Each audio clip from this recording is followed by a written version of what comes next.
Hello everyone, welcome to Shorthand Battle. I am Divya and I am going to dictate you a general passage of 1240 words at the speed of 140 words per minute. So get ready for the dictation. 3, 2, 1 and go.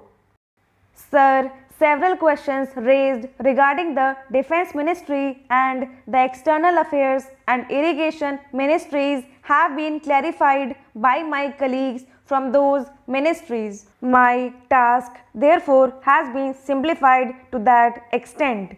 Before I go to the questions, financial and economic, raised by several honorable members, I should like to clarify one or two points which are more administrative than economic or financial. One of them was raised by my honorable friend. He raised the question about the recruitment by the Assistant Superintendent's Departmental Competitive Examination and particularly about the examination held in 1960. He said that about rupees 6 lakhs were spent for the 1960 examination and later it was declared that no vacancies were available. He therefore suggested that a definite procedure should be there and the examination should be held according to the vacancies declared in advance, and all persons who have qualified in that examination should be eligible for promotion and for appointment.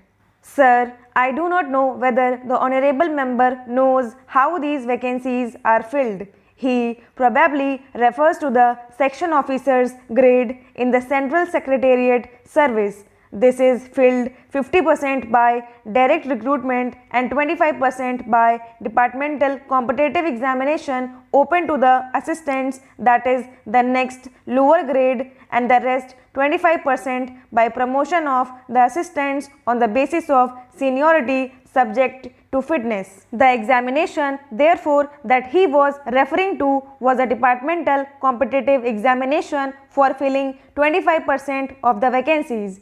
It takes about 1 year for the Union Public Service Commission to declare the results of the examinations from the time they take up the question of the examination. It is not therefore possible to declare the number of vacancies to be filled in from the very beginning. To declare them just when the results are out is more realistic than that is what is done.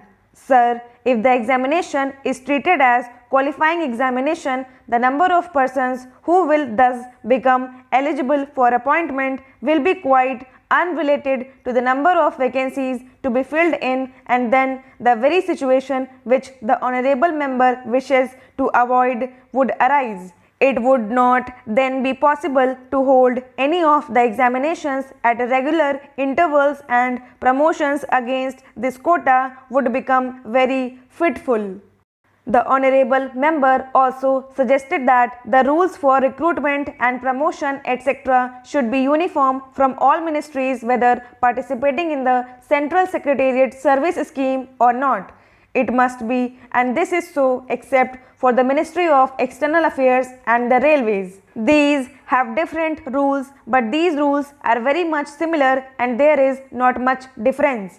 But because these persons are recruited for different purposes and by different agencies, they are separate. Therefore, his purpose in saying that there should be uniformity is almost carried out. The only difference is that the Ministry of Home Affairs does not control the service in these two ministries. Then, sir, questions were raised about backward areas and the backward states and also about the city of Calcutta. If the budget is properly scrutinized, it would be found that assistance is provided for the states, particularly the backward states, and the Finance Commission, which assesses the overall requirements of the states, takes this into consideration and makes the recommendations which are carried out every time the Finance Commission's recommendations are received, and they are received periodically according to the Constitution. Sir, I would like to give total amount paid to the states on this account.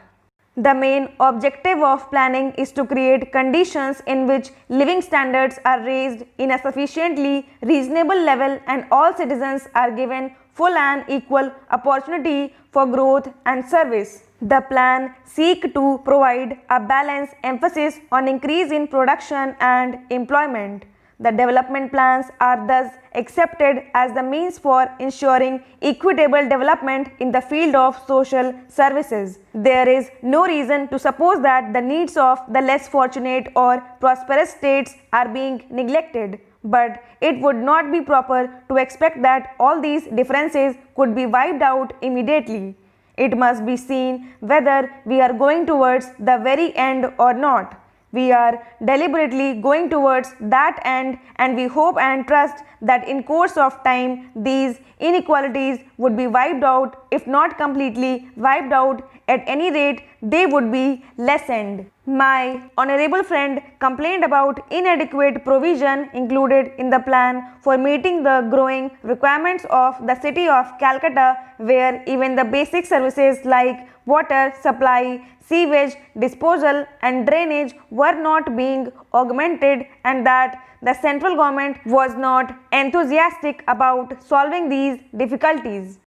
I have no intention of giving a certificate about which my honorable friend Dr. Krishna Swami was talking some time ago, since anything like certificate being given by any member of the business community is likely to be misunderstood. But the fact remains that impartial observers both here and abroad have testified to the soundness and stability of our finances, which have successfully withstood severe stresses and strains of the changing economic factors, both national and international, and for this the fullest possible credit is due to the wise handling of the situation by our present finance minister.